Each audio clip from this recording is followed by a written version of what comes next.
Ferdian Dwi Prasetyo, saya sebagai juru bicara panitia Takbisan Uskup Surabaya. Perayaan yang utama yaitu misa Takbisan itu sendiri. Kalau kemarin persiapan di Vesper Agung, hari ini adalah yang utama karena Romo Didi dengan melalui peribadatan yang ada, beliau dibutuhkan secara resmi menjadi Uskup Surabaya. Akhirnya pada hari ini yang paling krusial dalam tradisi atau prosesi ini apa sih Pak? Ya, di dalam perayaan Ekaristi atau misa Takbisan Uskup ini yang menjadi ritus yang utama adalah ritus penakbisan itu sendiri, yang tadi bisa dilihat oleh para awam media dan juga umat sekalian. Itu rangkaiannya dimulai setelah baca Injil, kemudian sampai sebelum perayaan atau liturgi Ekaristi. Tadi paling tidak ada berapa? Totalnya ada 16, tapi kurang lebih akan saya ringkas menjadi beberapa bagian. Yang pertama adalah tadi Bapak Uskup atau Romo Didi, karena belum ditabiskan, beliau ini maju ke depan dan istilahnya ada dua romo mendampingi, memohon kepada Uskup Penakbis yaitu Duta Besar Vatikan untuk Indonesia ini minta ditabiskan. Kemudian kan ada dialog di situ.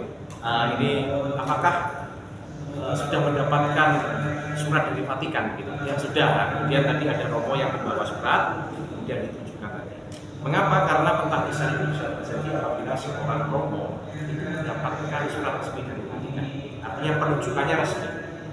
Nah, baru kemudian setelah surat itu ditunjukkan, dibacakan kepada publik bahwa menyatakan bahwa memang benar Romo Didi ini mendapatkan mandat dari Vatikan. Lalu kemudian proses selanjutnya ada memilih dari Monsinyur Ignatius Suharyo.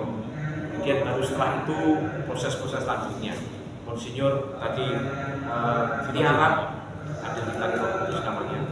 Kemudian setelah itu mulailah prosesi yang dalam tradisi Gereja Katolik ini sebagai suksesi atau pergantian uskup, yaitu apa? Melalui penumpangan tangan uskup yang lain.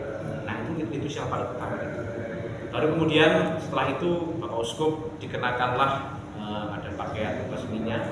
Baru kemudian pada akhirnya telah menjadi resmi sebagai uskup, bersalam-salaman bersama lain, dan pada akhirnya kemudian diantar ke kursi jabatannya atau katedral, dan pada akhirnya itulah lengkap proses dari semuanya.